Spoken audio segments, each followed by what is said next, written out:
예, 주전자 튜닝을 한번 해보려고 하는데요. 주전자 물이 직선으로 내려와야 되는데 이게 물때를 타고 내려오는 경우도 있어요. 물을 부으면은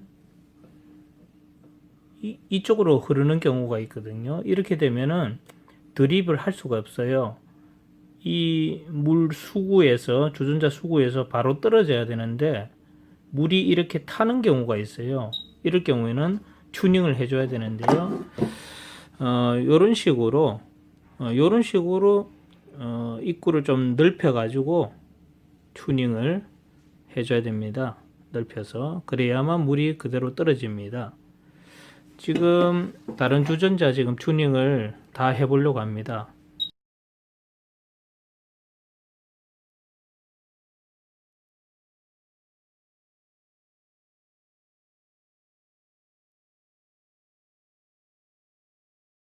주전자 앞에 부분을 갈아낼 수 있는 그러한 도구들입니다. 드릴 도구인데 이런 식으로 연삭 돌 이용해 가지고 요 주전자 수구에 맞는 사이즈로 골라서 요 정도 이런 연삭돌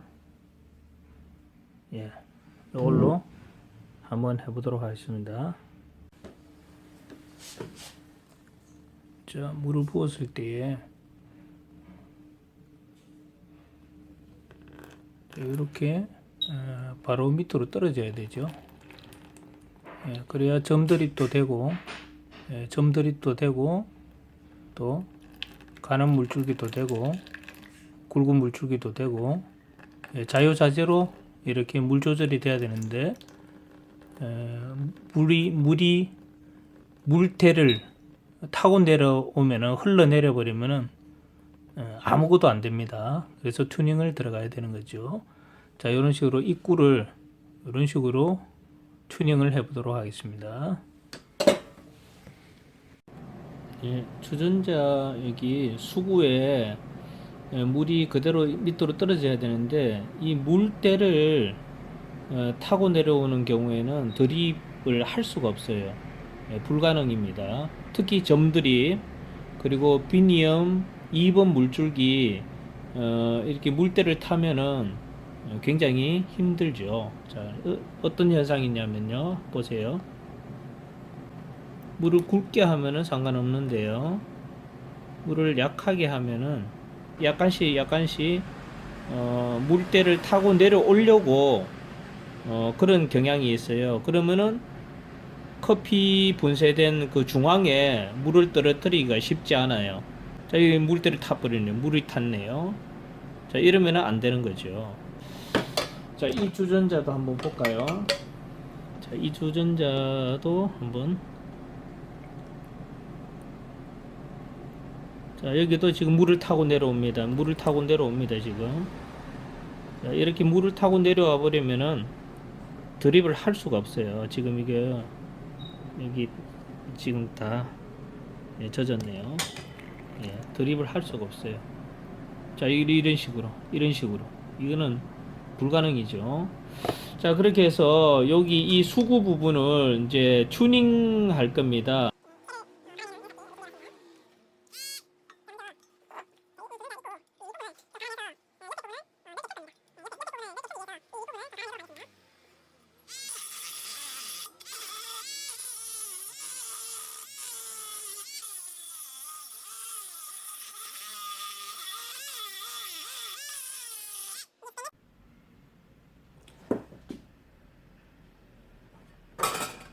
이걸 튜닝 하다가요. 튜닝. 물때를 타지 않도록 앞부분을 튜닝을 이렇게 하다가 어, 사고를 쳤습니다.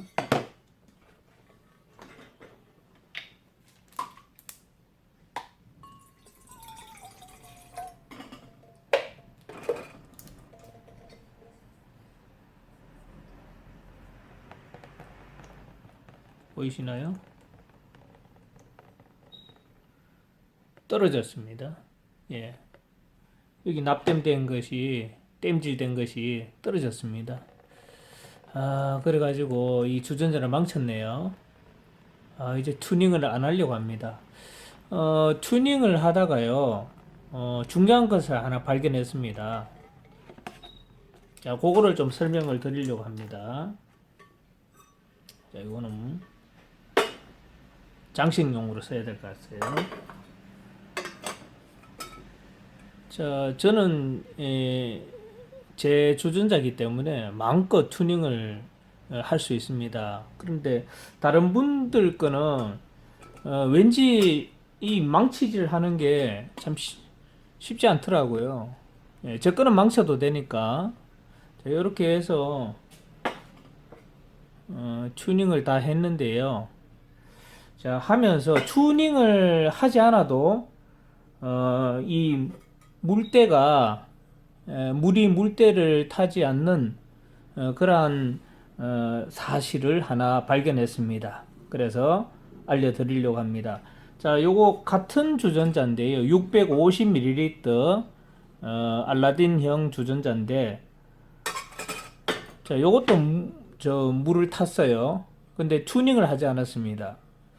자, 우리가 푸오버 방식 같으면요, 이 주전자 650ml에 물을 가득 부어도 물이 물 때 이 주전자 수구로 나오는 이 물때를 탈 일이 없습니다. 왜냐하면은 푸오버 방식은 물줄기를 굵게 하기 때문에 여기 타고 내려오지 않습니다. 그런데 문제는 비니언 방식이라든지 점드립이라든지 또는 에센스 방식이라든지 이런 거는 물줄기가 약해야 되니까, 점들이 같으면은 점으로 내려야 되니까 약하게 하면은 물이 타더라고요. 그런데 여기서 중요한 것을 발견했습니다. 이 주전자에 물을 가득 부으면은 물이 탑니다. 자, 물을 가득 부어 보겠습니다. 3분의 2 이상. 자, 여러분, 3분의 2 이상. 자, 물을 가득 부어 보면요. 자, 드립을 해보면은 여기서 물이 타고 내려옵니다. 자, 그러면 안 되는 거죠. 자, 해볼게요. 자, 이런 식으로 물이 타죠. 보셨어요? 이런 물이 타잖아요. 자, 물이 막 타고 내려옵니다, 지금. 자, 이렇게 물이 타고 내려오죠. 줄줄줄줄 셉니다, 지금. 자, 그런데요, 비니언 방식 같으면은 40mm, 원액 40mm에서 50mm 정도 추출하잖아요. 에센스 지연식 방식도 30mm에서 한 50mm 사이 소량 추출합니다. 자, 이런 에센스 방식은요, 이 주전자에 물을 가득 부으면은 이 각도가 있습니다. 가득 부으면은 이 약간만 각도가 해도 이제 물이 나오게 되어 있습니다. 자, 그러면 물이 이 물때를 이렇게 타버립니다. 그래서 물량을 이만큼 넣지 말고 주전자에 3분의 1만 넣어도 됩니다. 왜냐면은 이 주전자가 650ml인데 650ml, 600ml까지 물을 채울 필요가 없어요. 그러면은 물때를 타버립니다.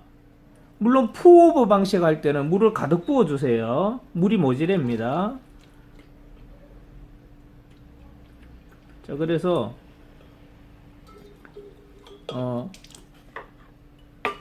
이 비커에 100ml 물을 한번 부어 보겠습니다. 100ml면 충분하거든요.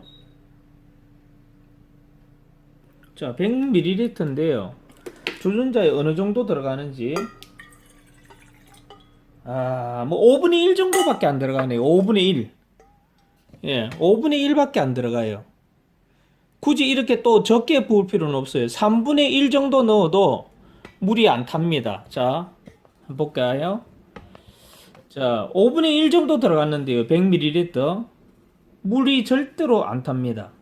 그대로 떨어집니다. 예, 물이 탈 수가 없어요. 왜냐? 기울기가 벌써 물이 안 타도록 많이 기울어 있어요. 많이. 예, 물이 탈 수가 없어요. 물이 가득 찼을 때는 이 정도만 해도 물이 나오는데 지금 물을 적게 보니까 각도가 이 주전자 수구의 각도가 눕혀지잖아요.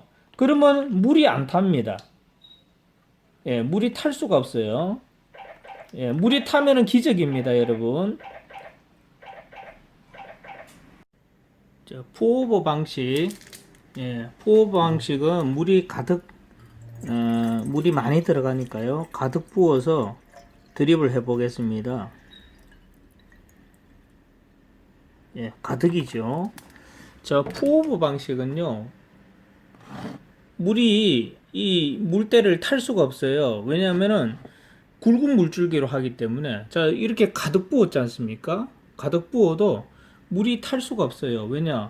벌써 예, 뜸들이기부터 이렇게 굵은 물줄기로 간다고요. 그 다음에 추출할 때도 예, 굵은 물줄기로 하기 때문에 물이 탈 수가 없습니다.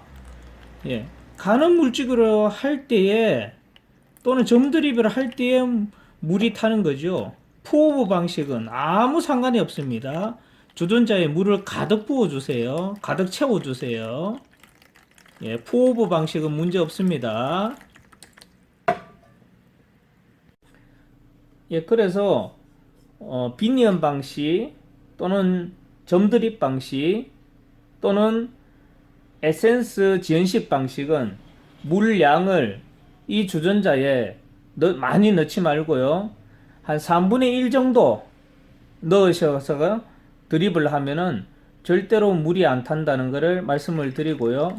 그리고 비니엄 같은 경우에는 원액을 40ml 추출한 다음에 200ml까지 뜨거운 물을 붓지 않습니까? 그러면은 새로운 뜨거운 물을 부어야 된다고 제가 여러 번 말씀을 드렸습니다. 드립하는 이 주전자의 물은 이미 식어 있기 때문에 점점 온도가 낮아지기 때문에 이 물을 희석하지 말고 새로 포트에서 뜨거운 물을 희석해서 드시면은 더 따끈한 핸드드립 커피를 마실 수가 있습니다. 자, 제가 튜닝한 이런 주전자는요, 물을 가득 부어도 안 탑니다. 예, 튜닝을 했기 때문에. 그러나 여러분, 튜닝을 잘못 손대면은 주전자 다 망칩니다. 그래서 제가 내린 결론은 튜닝을 하지 말고